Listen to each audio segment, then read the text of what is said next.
So hello guys, welcome back to our YouTube channel. आज के हमारे असाइनमेंट का सब्जेक्ट कोड है BEGLA 138 reading and speaking skills.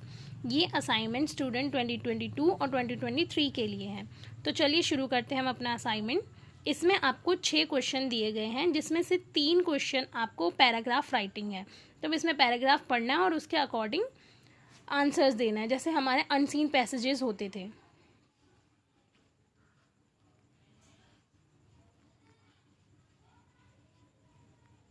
देखिए इसमें कैसे ऑप्शंस वाले क्वेश्चंस दिए गए हैं, पैसेज पढ़ना है और उसके अकॉर्डिंग हमें आंसर्स देने हैं।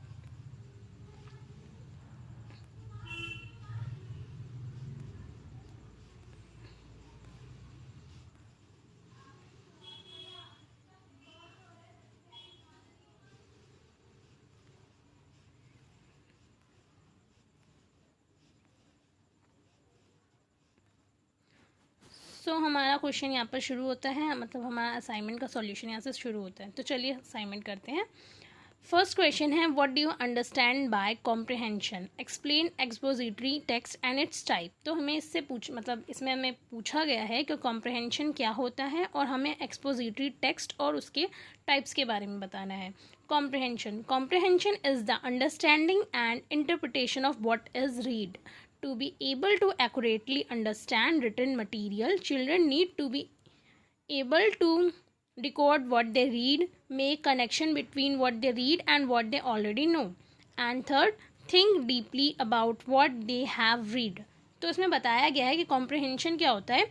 इज द अंडरस्टैंडिंग मतलब समझना, और उसको इंटरप्रिटेट करना कि जो भी तुमने पढ़ा हो, और उसको एक्यूरेटली अंडरस्टैंड करना कि क्या लिखा गया है, मतलब रिटन मटेरियल में क्या लिखा है उसको एक्यूरेटली मतलब एकदम अच्छे से समझना। चिल्ड्रन को मतलब बच्चों को चाहिए कि क्या करना चाहिए कि वो जो भी पढ़ रहे हैं उसको डिकोड करो, कनेक्शन बनाओ कि उन्हें को पहले से जो भी पता है उसके साथ कनेक्शन बनाओ जो भी तुम पढ़ रहे हो, और उसके बारे में एकदम अच्छे से डीपली सोचो कि क्या तुमने पढ़ा है। One big part of comprehension is having a sufficient vocabulary or knowing the meaning of enough words.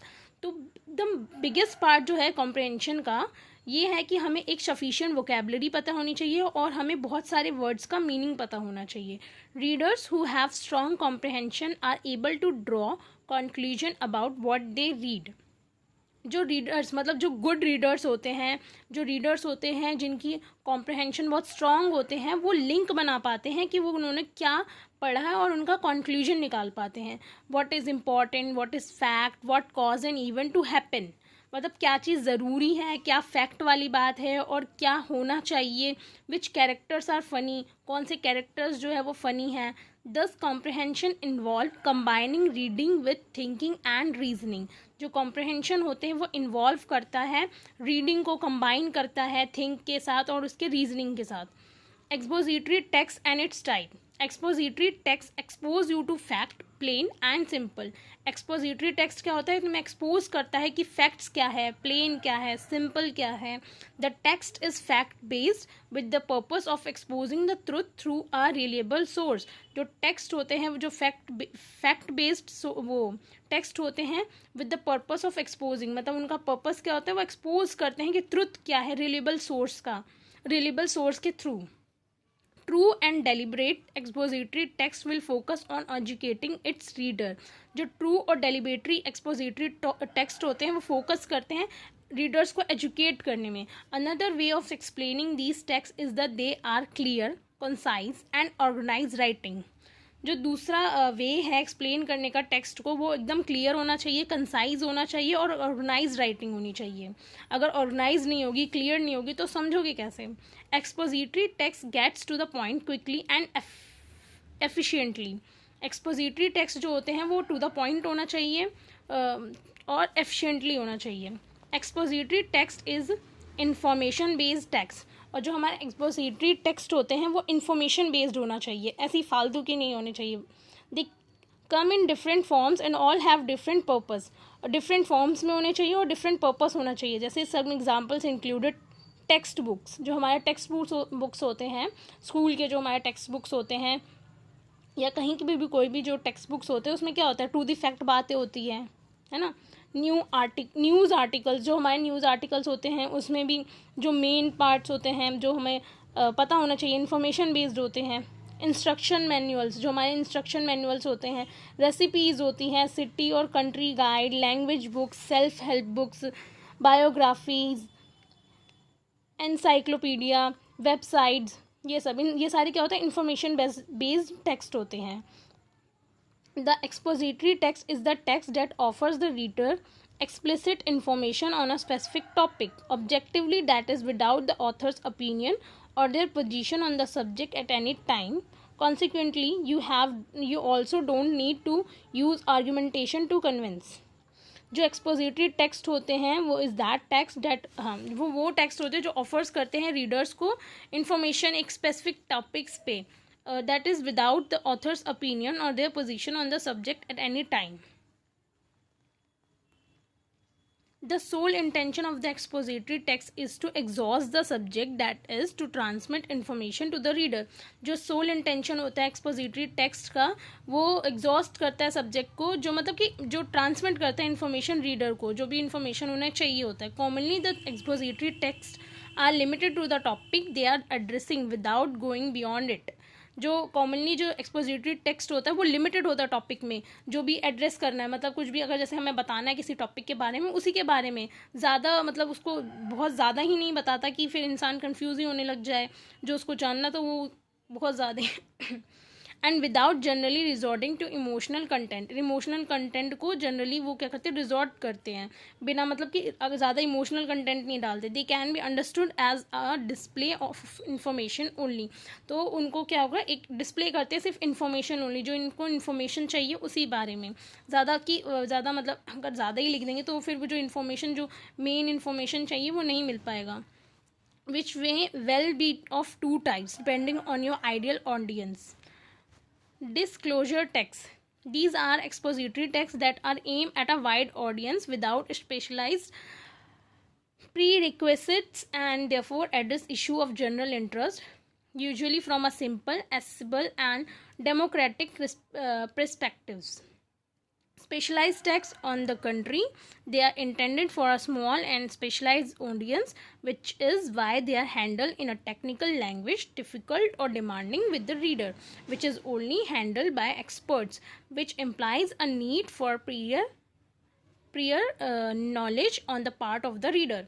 तो दो टाइप्स के टेक्स्ट होते हैं, डिस्क्लोजर टेक्स्ट और स्पेशलाइज्ड टेक्स्ट. डिस्क्लोजर टेक्स्ट जो होते हैं वो वाइड ऑडियंस के लिए होते हैं, और जो हमारा स्पेशलाइज्ड टेक्स्ट होता है वो सिर्फ एक स्पेशलाइज्ड ऑडियंस के लिए और छोटे से ऑडियंस के लिए, मतलब बहुत कम ऑडियंस के लिए होते हैं जो स्पेशलाइज्ड होते हैं. Characteristics of an expository text. अब कैरेक्टरिस्टिक्स बताए हैं कि एक्सपोजिटरी टेक्स्ट क्या होता है.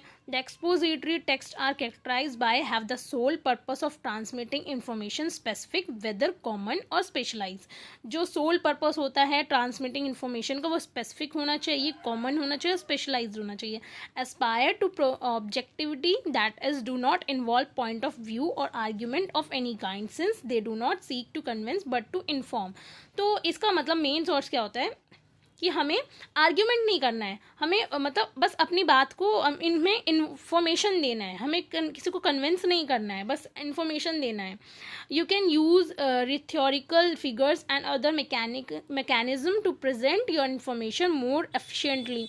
तो आप मैकेनिज्म मतलब कि आप किसी रिथ्योरिकल फिगर्स और मैकेनिज्म को प्रेजेंट कर सकते हैं अपने इन्फॉर्मेशन के तौर पर बहुत अच्छे तरीके से. अगर आपको अपने इन्फॉर्मेशन को प्रेजेंट करना है तो आप फिगर्स का यूज़ कर सकते हो, मैकेनिज्म का यूज़ करते हो, as long as that does not tarnish its clarity and precision.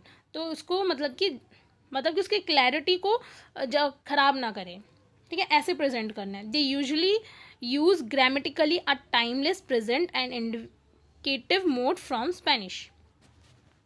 हमारा नेक्स्ट क्वेश्चन है कि define communication. Why are communication skills important. Discuss the 7 C's of communication. हमें बताना है कि कम्युनिकेशन क्या होता है और कम्युनिकेशन स्किल्स क्यों इंपॉर्टेंट होते हैं, और जो 7 C's है हमारे कम्युनिकेशन के वो क्या है उसके बारे में डिस्कस करना है. Communication is the purpose of sending and receiving message through verbal और non verbal means including speech और ओरल कम्युनिकेशन। कम्युनिकेशन क्या होता है कि सेंड करना और रिसीव करना मैसेज वर्बली और नॉन वर्बली, जिसमें हमारा स्पीच आ जाएगा, ओरल कम्युनिकेशन आ जाएगा, राइटिंग आ जाएगा और ग्राफिकल रिप्रेजेंटेशन, जैसे such as infographics, maps and charts, and signs, signals, behavior. More simply, communication is said to be the creation and exchange of meaning. तो basically हमारा communication होता क्या है? अपनी बात को किसी को समझाना और उनकी बात को हमें समझना, चाहे वो कोई सा मीन ऑफ ट्रांसफर मतलब ट्रांसफ़र करना हो अपने स्पीच को, चाहे वो स्पीच हो, ओरल कम्युनिकेशन हो, लिख के हो, ग्राफ से हो, सिग्नल्स से हो, साइन हो, बिहेवियर हो, मतलब अपनी बात को दूसरे को समझाना। Why are communication skills important? Communication skill क्यों इंपॉर्टेंट होता है? First, good communication saves time and reduce mistake. अगर गुड कम्युनिकेशन होगा तो क्या होगा? टाइम की बचत होगी और गलतियाँ भी कम होंगी। जैसे अगर कोई कहीं पर स्पीच देना हो तो अगर हम अच्छे से स्पीच दें, अगर कम्युनिकेशन स्किल हमारी अच्छी हो तो हम अच्छे से अपनी बात को समझा सकते हैं, वो भी कम टाइम में। पर अगर हमारी कम्युनिकेशन स्किल अच्छी नहीं होगी तो हम अपने बात को किसी और को समझा ही नहीं पाएंगे और टाइम भी वेस्ट होगा। Developing effective verbal and non verbal communication skills can save your time and prevent silly mistakes. Effective verbal और नॉन वर्बल अगर कम्युनिकेशन स्किल्स अगर आप अच्छा हो, आपको डेवलप करना चाहिए एक वर्बल और नॉन वर्बल दोनों मीन्स ऑफ कम्युनिकेशन स्किल्स को, ताकि टाइम बचे और सिली मिस्टेक्स ना हो, is the key to successful business. जो अगर कम्युनिकेशन स्किल अच्छा होता है तो ये एक सक्सेसफुल बिजनेस में काम आता है, whether it's occurred between cowards और विद क्लाइंट्स और कस्टमर्स, चाहे वो किसी के साथ भी काम करना हो। सेकेंड है effective communication can be a competitive advantage. एक इफेक्टिव कम्युनिकेशन जो होता है वो कॉम्पिटिटिव एडवांटेज में काम आता है। Your communication skills are crucial to your success as an employee and they go far beyond a face-to-face discussion. More often than not, people who can communicate effectively will be more successful in the workplace and beyond. अगर communication skill जो होता है वो crucial होता है to your success as an employee, आपके लिए जो communication skill है वो बहुत ही ज़रूरी होता है आपके success के लिए, face to face discussion करने में लिए। People who can communicate effectively, जो लोग communicate अच्छे से कर पाते हैं वो ज़्यादा successful होते हैं अपने workplace में भी और बाकी जगहों में भी। Third is it encourages better work relationship. ये इनकरेज करता है एक अच्छे से काम करने में, एक अच्छे से काम में मिलजुल के करने में। Everyone wants to work with a colleagues who can clearly communicate, see the big picture and relate to others. Effective communication skills are vital in the workplace in all aspects. तो जो communication skill होता है वो बहुत ही ज़रूरी होता है।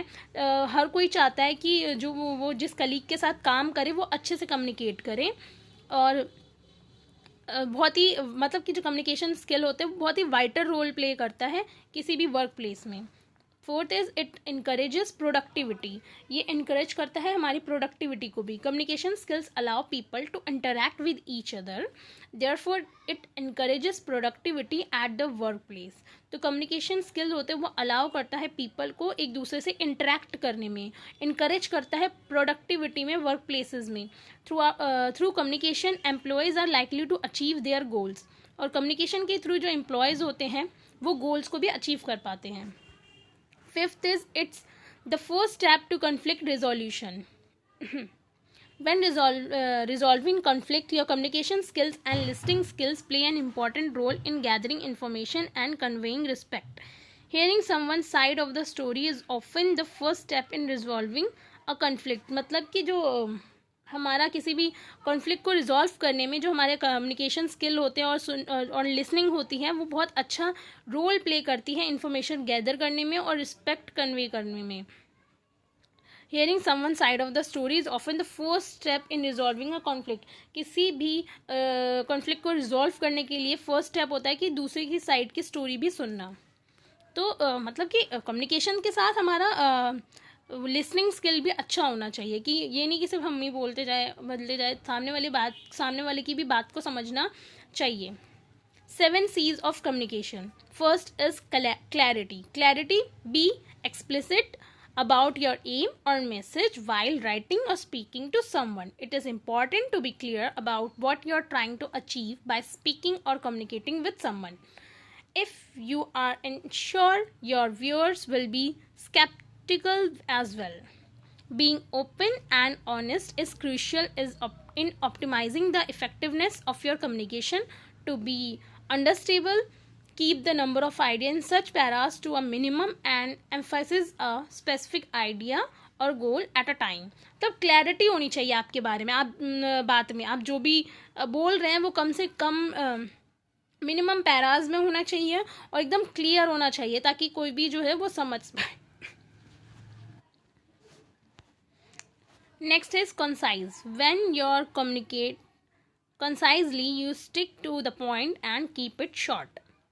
You need to check if there are any adjective or filler words you can get rid of, or if there are words like, for example, you see, absolutely, sort of, literally, essentially, or I mean are frequently eliminated. You might eliminate those as well to make your content more professional.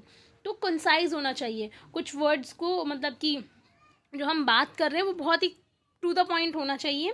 और हम अगर ये सब words जो है, you see, absolutely, sort of, literally, I mean, इन सब words को अगर हम एलिमिनेट कर दें तो बहुत ही अच्छा एक प्रोफेशनल लुक होता है. Concrete. Your audience will have a clear image of what you are saying. If your message is concrete, that may concentrate one of the most useful 7 C's of communication. Concrete मतलब हमारा जो भी हम बोलना चाहते हैं, हम जो भी बताना चाहते हैं ऑडियंस को, वो अच्छे से समझ आए, ऐसा होना चाहिए हमारा communication. Your message should have all the key details but not too many vivid facts and fuzzy stuff. There should be a laser like focus. The key characteristic of a concrete message are being supported by fact and figures.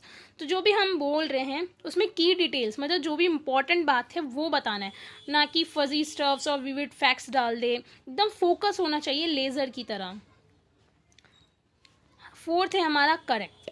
when your message is on point, it is tailored to your target audience, and error-free communication is the same as proper communication. If the message is accurate, it increase the level of confidence. जब आपका जो message हो to the point होगा, तो जो भी हम अपने टारगेट कर रहे हैं ऑडियंस को बताना चाह रहे हैं वो अगर टू द पॉइंट होगा तो वो एरर फ्री होगा. और प्रॉपर कम्युनिकेशन, अगर हमारे मैसेज अगर एक्यूरेट होंगे तो वो लेवल ऑफ कॉन्फिडेंस को बढ़ा देता है. कोहेरेंट और considered. The next C in the list of 7 C's of communication is coherence or consideration in your communication. It's logical when your communication is coherent, and this is one of the key characteristics of coherence in your communication. The text, tone and flow are consistent, and all points are related and pertinent to the main issue. तो इसमें हम बताया गया है कि जो भी हमारा कम्युनिकेशन होना चाहिए वो लॉजिकल होना चाहिए. तो यही जो लॉजिकल होना is the main key of coherence in your communication. The text, tone and flow are consistent. जो आपका टोन है, टेक्स्ट का फ्लो है, वो कंसिस्टेंट रहना चाहिए. ये नहीं कि पहले स्मूथली चल रहे हो फिर बाद में मतलब आप पहले स्मूथली बोल रहे हो फिर उसके बाद में ख़राब हो जाए. तो भी जो भी पॉइंट्स होते हैं वो रिलेटेड होना चाहिए. 6th है हमारा complete. With a complete message the target audience is suppose to have all they need to be educated. एक कंप्लीट मैसेज होना चाहिए क्योंकि जो भी हमारा टारगेट ऑडियंस है उनको जो भी एजुकेट करना है, जो भी नीड है उन्हें एजुकेशन मतलब जो भी हम अपने बारे में बताना चाह रहे हैं या जो भी हम अपने बातों से बताना चाह रहे हैं वो टारगेट ऑडियंस को एक कंप्लीट मैसेज मिल पाए. For example, in an email marketing campaign, you need to check if there is a call to action in your message that lets your audience know precisely what you want them to do. तो जैसे कि हम एक email marketing campaign में हमें check करना होता है कि call to action, if there is a call to action in your message, call to action है आपके मैसेज में या नहीं, ताकि जो भी आपका ऑडियंस है उन्हें प्रिसाइजली पता चल जाए कि आप क्या बताना चाह रहे हो. 7 is courteous. Courteous communication is open, pleasant, amiable and truthful. तो जो भी आपका कम्युनिकेशन होना चाहिए वो ओपनली होना चाहिए, प्लीजेंट होना चाहिए, एमिएबल और ट्रूथफुल होना चाहिए. A courteous communication does not include hidden insult, plus it does not corporate passive aggressive tones in this conversation. तो कन्वर्सेशन में हमारा जो भी है वो ये नहीं कि आप अपनी बातों से किसी को इंसल्ट कर रहे हो या एग्रेसिव टोन्स यूज़ कर रहे हो, ऐसा नहीं होना चाहिए। You should consider your readers perspectives and be sympathetic to their needs. All this make courteousness one of the key 7 C's communication. ठीक है। Third question is read the passage and answer the following question. तो आपको ऊपर passage पढ़ना है और question के answer देने हैं। जैसे यहाँ पर फर्स्ट क्वेश्चन है, why did Mike and his family decided to rest under the thieves tree. तो इसमें बोला गया कि माइक और उसकी फैमिली ने क्यों डिसाइड किया कि वो अपने एक थीव्स के ट्री के नीचे रेस्ट करें। It was a convenient spot for taking a halt at night. आपको इसके लिए पैराग्राफ पढ़ना ही पड़ेगा। Which of the following best describes Morris, he was greedy and imitated Mike. ये ऑप्शन वाले क्वेश्चंस हैं, क्वेश्चन दिए हैं और उसके 4 ऑप्शंस दिए हुए हैं। What did Mike mean when he said he is watching all this from above? He was telling his wife to have faith in God. Fourth question is, why did the thief return to the tree? Not mentioned in the passage. पता नहीं इसका। Fifth question है, why did the fellow villagers react to Mike getting rich overnight? They were very excited. Next भी आपको paragraph है, आपको paragraph पढ़ने हैं और इसमें से आंसर्स, यहाँ पर आपको आंसर्स दिए गए हैं तो आप इससे कर लीजिएगा। बहुत सिंपल है, बस आपको पैराग्राफ पढ़ने हैं और उसमें आपको ऑप्शंस दिए हैं, उन ऑप्शंस में से आपको आंसर्स बताने हैं। 5th क्वेश्चन भी ऐसा ही है।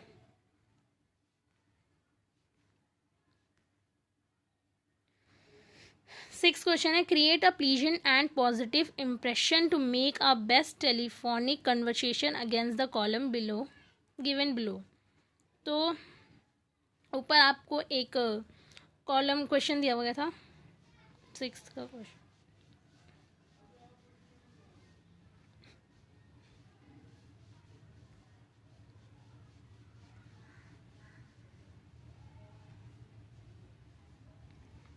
ये 6th क्वेश्चन में दिया हुआ है कि create a pleasant positive impression to make a best telephonic conversation against the column given below. तो यहाँ पर आपको दिया हुआ है कि weak expression to be avoided you should use. तो इसमें दिया गया है कि ये आपको दिया हुआ है और आपको क्या यूज़ करना चाहिए एक अच्छे टेलीफोनिक कन्वर्सेशन के लिए, बनाने के लिए।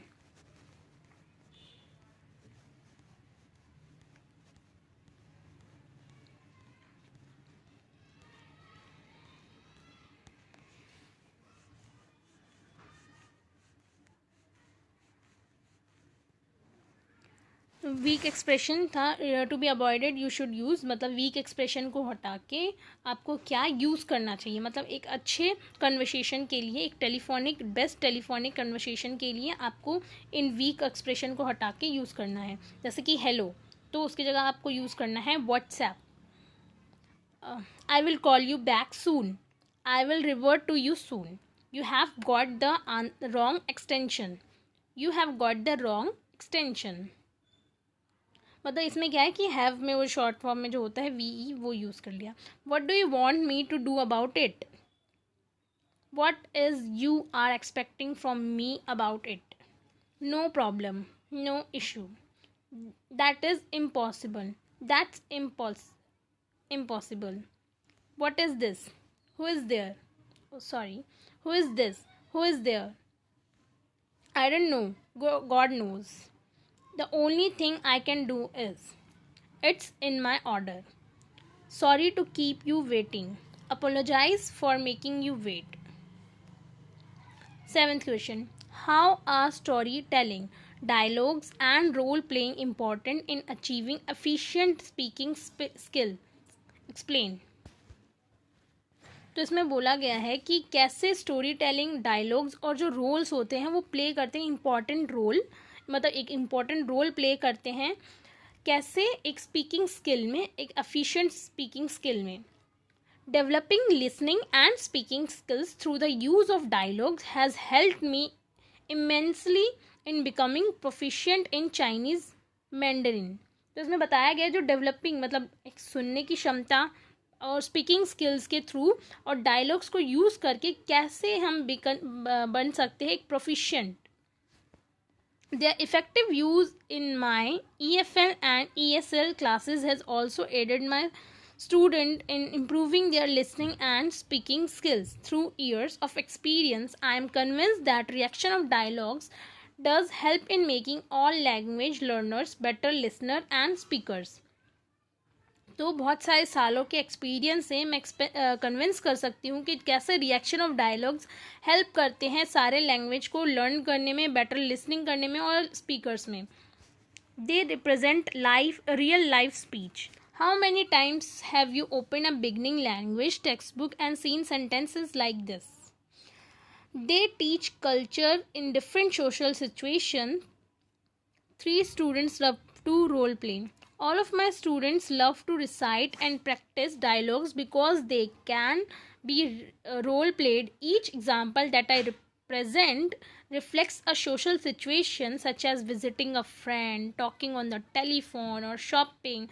Students love acting out the ones which call for a lot of body language and emotion. They are springboards for learning new vocabulary and sentences structure. Through the use of substitutions drills, dialogues can introduce the student to new vocabulary and sentences structures. In the example, you have a very cute baby said while giving a compliment. One may substitute the noun baby with dog, kitten, puppy, or rabbit. You should also introduce a tag question in a dialogue like you are terrorist. Are not you? And through substitution drills, you could generate sentences such as you are an American. Are not you? And she is your daughter. Isn't she? Scaffolding learning leads to improved conversation ability. Ultimately, I try to get my student to proceed from dialogue recitation to casual conversation as soon as possible. I do this by scaffolding learning. I teach students how to apply appropriate substitution to memorize dialogue in different situations.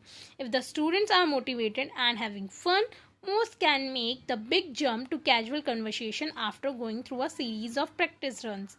Show the transformation. Beverly Glick. Storytelling is all about transformation. If something doesn't change, it isn't a story. A great story always gives the audience a sense of what the change is and what it matters. Getting started.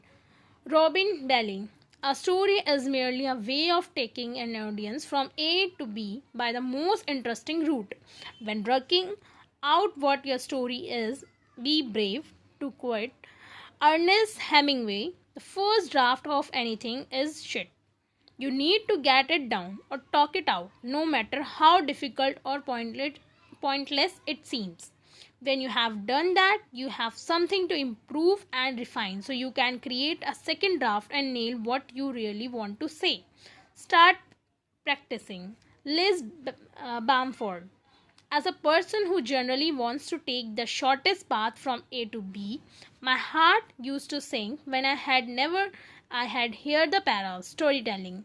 I like a good drama on Netflix, but since I already spent way too long in meetings, the last thing I want is someone forcing me to sit there while they indulge themselves in something long-winded. Just get to the point.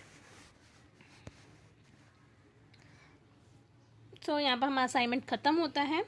तो अगर आपको assignment में कोई भी दिक्कत हो तो आप हमें हमारे व्हाट्सएप पे कांटेक्ट कर सकते हैं, जो कि डिस्क्रिप्शन बॉक्स में अवेलेबल है. अगर आपको इसका PDF भी चाहिए हो तब भी आप हमें व्हाट्सएप कर सकते हैं. अगर वीडियो अच्छी लगे तो लाइक, शेयर एंड सब्सक्राइब ज़रूर कीजिएगा. Thank you.